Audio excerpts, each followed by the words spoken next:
I would like to talk to you about a story about a small town kid. I don't know his name, but I do know his story. He lives in a small village in southern Somalia. His village is near Mogadishu. Drought drives the small village into poverty and to the brink of starvation. With nothing left for him there, he leaves for the big city, in this case, Mogadishu, the capital of Somalia. When he arrives, there are no opportunities, no jobs, no way forward. He ends up living in a tent city in the outskirts of Mogadishu. Maybe a year passes, nothing. One day he's approached by a gentleman who offers to take him to lunch, then to dinner, to breakfast. He meets these dynamic group of people, and they give him a break. He's given a bit of money to buy himself some new clothes, money to send back home to his family. He is introduced to this young woman. He eventually gets married. He starts this new life. He has a purpose in life. One beautiful day in Mogadishu, under an azure blue sky, a car bomb goes off. That small town kid with the big city dreams was the suicide bomber. And that dynamic group of people were Al-Shabaab, a terrorist organization linked to Al-Qaeda. So how does the story of a small town kid just trying to make it big in the city end up with him blowing himself up? He was waiting.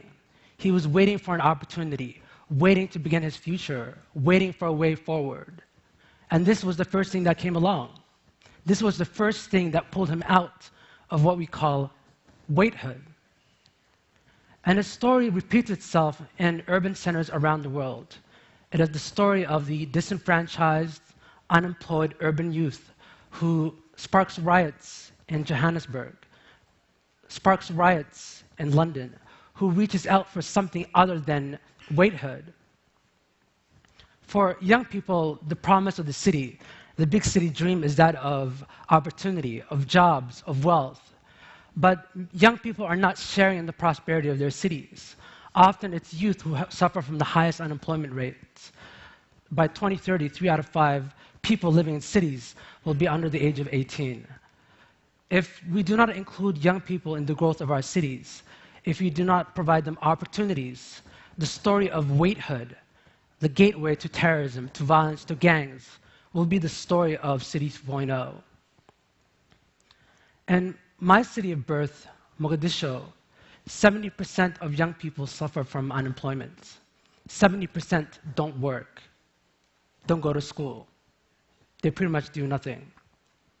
I went back to Mogadishu last month, and I went to visit Medina Hospital, the hospital I was born in.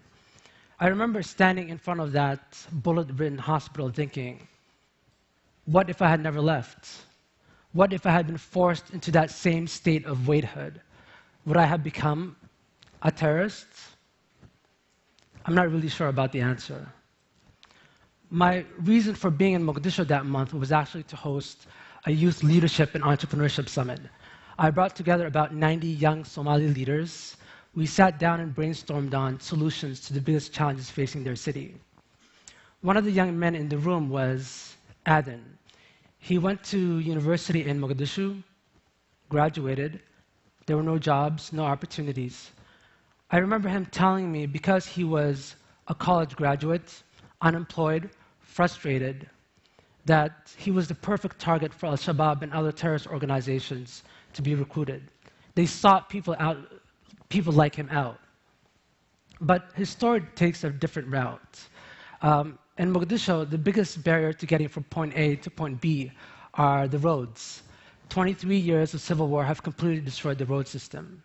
And a motorbike can be the easiest way to get around. Aden saw an opportunity and seized it. He started a motorbike company. He began renting out motorbikes to local residents who couldn't normally afford them. He bought 10 bikes with the help of family and friends. And his dream is to eventually expand to several hundred within the next 3 years. How is his story different? What makes his story different? I believe it is his ability to identify and seize a new opportunity. It's entrepreneurship. And I believe entrepreneurship can be the most powerful tool against waithood. It empowers young people to be the creators of the very economic opportunities they're so desperately seeking. And you can train young people to be entrepreneurs. I want to talk to you about a young man who attended one of my meetings, Mohamed Mahmoud, a florist. He was helping me train some of the young people at the summit in entrepreneurship and how to be innovative and how to create a culture of entrepreneurship. He's actually the first florist Mogadishu has seen in over 22 years. And until recently, until Mohammed came along, if you wanted flowers at your wedding, you used plastic bouquets shipped from abroad. If you asked someone, when was the last time you saw fresh flowers? For many who grew up under a civil war, the answer would be never. So Mohammed saw an opportunity. He started a landscaping and design floral company. He created a farm right outside of Mogadishu and started growing tulips and lilies, which he said could survive the harsh Mogadishu climate. And he began delivering flowers to weddings, creating gardens at homes and businesses around the city. And he's now working on creating Mogadishu's first public park in 22 years. There's no public park in Mogadishu. He wants to create a space where families, young people can come together, and as he says, smell the proverbial roses. And he doesn't grow roses because they use too much water, by the way. So the first step is to inspire young people. And in that room, Mohammed's presence had a really profound impact on the youth in that room. They had never really thought about starting up a business. They've thought about working for an NGO, working for the government. But his story, his innovation, really had a strong impact on them. He forced them to look at their city as a place of opportunity. He empowered them to believe that they could be entrepreneurs, that they could be change makers. By the end of the day, they were coming up with innovative solutions to some of the biggest challenges facing their city. They came up with entrepreneurial solutions to local problems. So, inspiring young people and creating a culture of entrepreneurship is a really great step.